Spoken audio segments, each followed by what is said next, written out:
So I'm in Benton Harbor, Michigan, which is a city of about 8,800 people, and it's been declining since like the 1960s.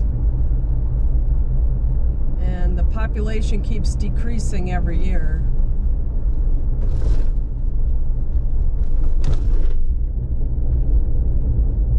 And this city has a violent crime rate 541% higher than the national average.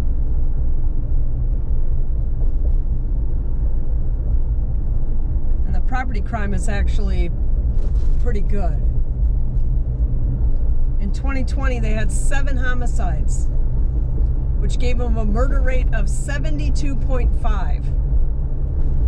When you only have 9,000 people, 7 homicides is a lot for your murder rate, and 72.5 puts you up there with the likes of St. Louis and cities of that nature, way higher than Baltimore. This house is all messed up, boards on all the windows. That one's all boarded up too. Prior to 2020, like most cities, the homicides here were 0 to 3.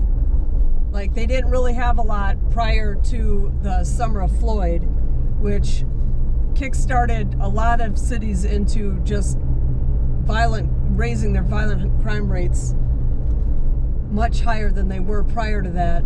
Yeah, all this stuff is kind of, all these buildings on the right are really bad.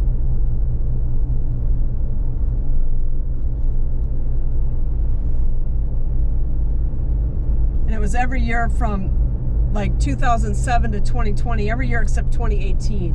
2018 had 5, still lower than the 7 they had in 2020.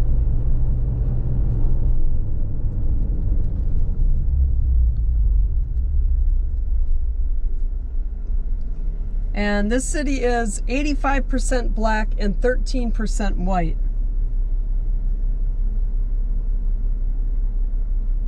And the average income here a year is around $20,000.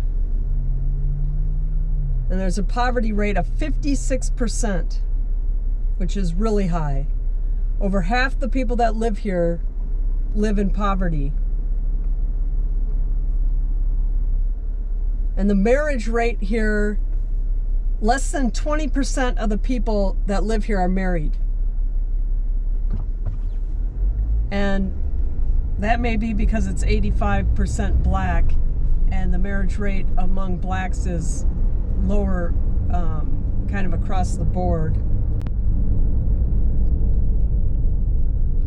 And it looks like we're gonna miss every single light on this road.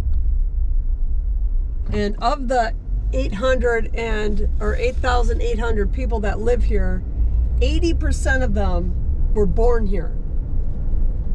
So these are likely people that they were born here and they can't get out. This is just where they're at.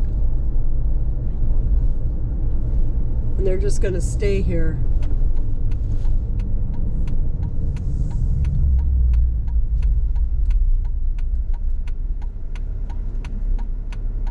And it doesn't look, I mean, the violent crime rate, 541%.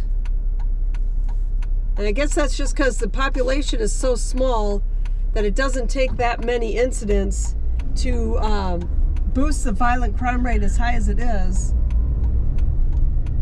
I mean, here's some more boarded up stuff. It doesn't look, this is kind of the main road. It's actually called Main Street. That theater's closed.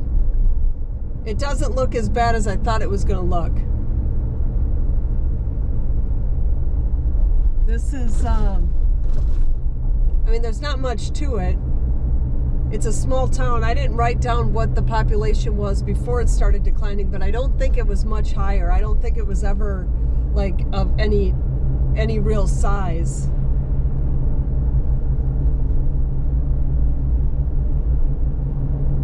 there's not a lot here.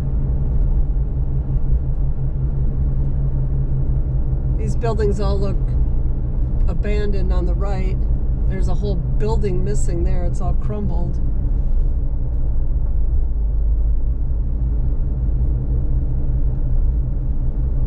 More crumbled buildings. Well, that one's at least still standing.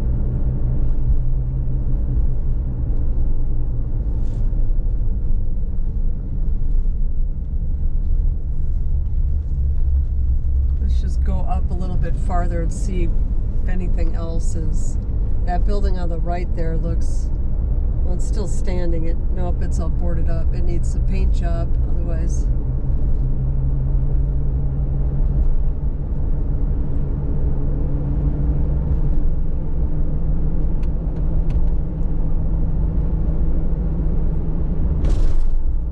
All right, now we're into St. Joseph's.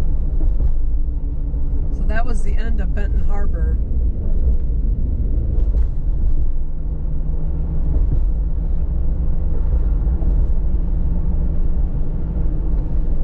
That was it for Benton Harbor. There wasn't a whole lot there. We're already into the next city over.